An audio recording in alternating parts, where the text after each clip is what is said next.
Over to you, Eugene. Yeah, this is great. And I can say that this is not so much complicated stuff, even from your point of view and from my point of view. So all these methods can be done by the ordinary investor. So you can just need to understand the basic and the logic of that. At the beginning, it will take some time for you in order to evaluate all these things. But after that, you will probably do it instantly. You would probably do not need any Excel spreadsheets. Personally, I do not use Excel spreadsheets. I try to not to use different complicated formulas. I try to predict and calculate the growth and all this thing in my head. I'm not a financial guy, so I just have experience in the business, some knowledge in the accounting. So I'm not studied for that for the 5 or 7 years. I didn't work in the banking field, but I have just I would say, the common sense and the business knowledge. So as other investors have also. The way I think for that is this: if you work, for example, in Google or in Facebook, and you have some basic knowledge on the numbers, you see what's happened in the business, you really understand the company. If you have the chance to invest in the stock and you definitely agree that the business will expand in 3 to 5 years, you do not even need the discounted cash flow analysis. You do not even need the particular tables or current ratios in order to understand that this business will be great in the future and you need to buy the stock. So this is the same thing with other evaluations from my point of view. I think the next thing we need to move into on this call, because it's so very relevant, is once you've calculated the value of the business using whatever method you have, and then you've worked out your margin of safety, the price that you would buy that is so much lower than the fair price that you know is gonna be a great price for you to buy. So you've got your watch list of companies that you've maybe you've got 20 or 40 companies that you think you understand, you think they're wonderful companies, and we'll go into what makes a wonderful company in more detail later. But say you've got that watch list and you've worked out the fair price for each business, and the margin of safety that you're willing to buy at for each business. What I'd like to talk about is the event. Now, not everybody is an event-based buyer or event-based investor, but for me, it's the surest way I know. It really heightens my certainty. When an event happens, something happens to the company, to the stock price, that makes it go from overpriced or fair value down to your margin of safety very suddenly. If you can watch for that event and you can understand that event, and you understand that the event has not harmed the value of the company, very important, it has simply harmed the popularity of that stock. For whatever reason, people are bailing out of the company in the short term, and it has not harmed the value, and you can predict when it will bounce back. That's very important too. So, for example, Chipotle Mexican Grill is a very popular restaurant here in the US, extremely unique in its sort of appeal. It's kind of a gourmet fast food, healthy kind of place. It's delicious. I understand that business. It's really easy to understand. It's also a favorite company of one of my financial favorite gurus, Phil Town. Effectively, once you determine a company is wonderful, and I'm not saying they are education, entertainment only, something happened and it was food poisoning. And so suddenly people weren't going to be eating there as much as before. And that happens to all restaurants, really. But what happened was it hit the news. Within a short period, I think another branch of Chipotle also had food poisoning, maybe even several branches. And it made the stock plummet. And the reason for the plummeting is if people aren't going to eat there as much in the next quarter or 2 quarters or 3 quarters, all the short-term investors who have to look at the returns per quarter, they're forced to get out of there or their returns are going to suffer. And so they know that the stock will bounce back. They know it'll come back in a year. But they're like, I need the next quarter to look good on my balance sheet because I'm managing other people's money and they're going to hate me if it goes down even a little bit, they'll take their money out. And so they look for investors like me. They say, Nick, please buy my shares. Now, it's not really like that. It's just all in the stock market, it's all numbers, but they mark their prices low because they want to get out. And the more of them get out, the lower that price goes, because there's more demand for it to be sold than for it to be bought. So the price just goes, not as many buyers, you know.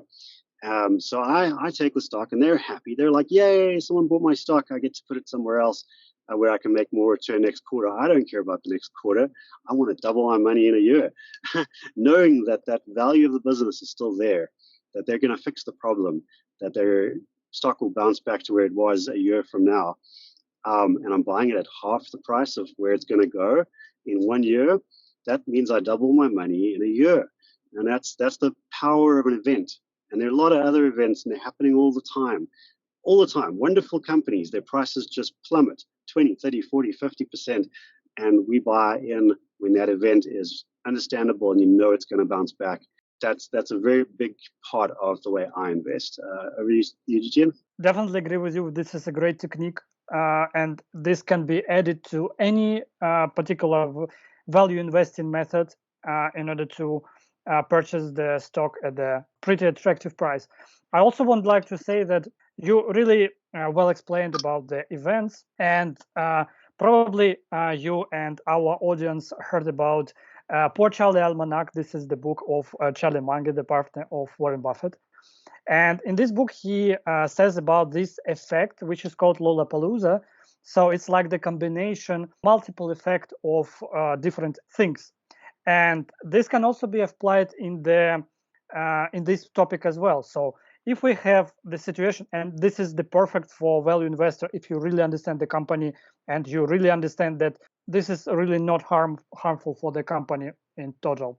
So when you have the combination of events, like, so there was something with the food, and there was something with the management, because, for example, one of the top managers left the company. So by no means maybe just change their work. And we have the negative economic events, like negative Fed reports about the inflation and other stuff. And by the combination of all these factors, the stock can actually go deeper and more down than in the first particular event. And in this time, your margin of safety will be even more. So the lower you buy the company, the better your return will be. This is the great way of thinking in the negative events with the value investing and all this margin of safety. I have a great example. Again, I'm going to say it for a second time in the same episode. This is not financial advice. I'm not your advisor. Don't know your situation. I'm making my own choices for myself, for our audience to know that this is education and entertainment only. The example I want to give is Facebook. I'm not going to go into all the reasons I think it's a wonderful company, but I'll just give one little example that makes me think this company will be the same or bigger in the next 10 years. It has a durable competitive advantage, which we'll go into in very much detail in a future episode. But like, one of the things that make me confident in this company is that out of the entire world, out of all the companies in it, we're talking a huge amount of companies, both private and public companies, the number one company in the world that makes money through advertising revenue is Google. The number two company is Facebook. They're not going anywhere. They're number two in the whole world when it comes to advertising revenue. That's a lot of revenue. They are here to stay. And I think they've proven themselves that they can buy their way into whatever is happening in the future. I'm not talking about the whole metaverse thing. For me, the metaverse with them is like a free lottery ticket. I'm buying the company for who they are today. And if they happen to win on the metaverse, I just won the lottery. They're suddenly going to be 10 times bigger. But let's just pretend that that's not even happening. And we look at the wonderful cash flow of the business. We do our discounted cash flow analysis. We see what they're worth. Guess what? They went down 50% in the last 4 months at the time of this video. And the reason for that was 3 or 4 bits of bad news came out at the same time. It didn't destroy the actual value of the business. It harmed people's perception of like, and people are very fickle, about the popularity of the stock, about any kind of uncertainty is enough to freak people out. So they look at the metaverse, there's no certainty there, so the stock goes down a bit. There were some privacy laws things, and Apple changed some things to make it harder to target users, and then something else happened. It was like 3 or 4 different things all at once, and none of those things truly harmed the wonderful company, but it tanked by about 50%. So I sold my entire portfolio, 9 other stocks, and I plowed it all into Facebook. Now, this is the part I want to talk about, because for me, that's an event. It happened 2 or 3 years from now, it'll be back to normal. That's my estimation. So I'm going to double my money in 3 years. That's fine. I'm happy about that. It doesn't have to be every year. But where I want to go with this, and this is important, is after buying, some more events happened. The stock went down 25% of where I bought it. So my money went down 25%. Most people would freak out. I've just lost 25% in a day. Oh my God. But the truth is, I didn't lose anything. I still have the same amount of shares. I still have the same percentage of Facebook. I still have the same company. It's like buying a house and a real estate agent comes and tells you the property has an offer. The guy across the street wants to buy it right now for half of its value of what you paid for it. And I'd say, no, it doesn't mean that my house is suddenly worth half the amount. And that's what happens when your stock price goes down. It's just people offering stupid amounts that you don't have to say yes to. You still have the same asset, you still have the same amount of stock, you still have the same house. You just have to wait till someone gives you an offer that's significantly more than you paid for it. So when stock you hold goes down, there's really nothing to be miserable about. If you love that company, you should just buy more stock at a cheaper price, and that lowers your basis and increases the amount of profit you'll make. And I did that. I plowed more money into Facebook. I found more money. I got every little cent I could, and I put it into Facebook. And if it goes down more, I'll buy more of it. As long as I can get more money, I'm going to keep putting money into a wonderful company. Just remember, when your stock goes down, you've lost nothing. It just means that it's more mispriced than when you bought it, and you can buy more of it if you can. Providing, of course, the reason the price has gone down has nothing to do with the value of the company. If the actual value of the company has gone down, you are in a little bit of trouble, and you might want to, maybe sell if it's really, if the whole thesis of the reason you bought the company has changed. You want to get out of there as quick as possible. Like say suddenly they're a horrible company that's just burning cash and it's going to go out of business soon. You need to get out. If it's the same wonderful company, be happy. You should be happy if the stock goes up or down, especially if you're a long-term seller. You want to sell at the price you want to sell when you want to sell it 3 years from now or whatever. If it's tanking and it's a wonderful company, they're still going to be around.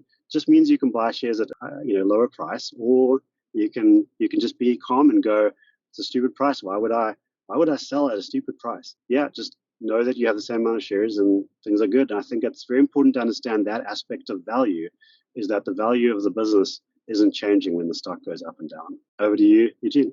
This is the great thing about value investing. So we do not try to time the market, and we do not know what will be in the future.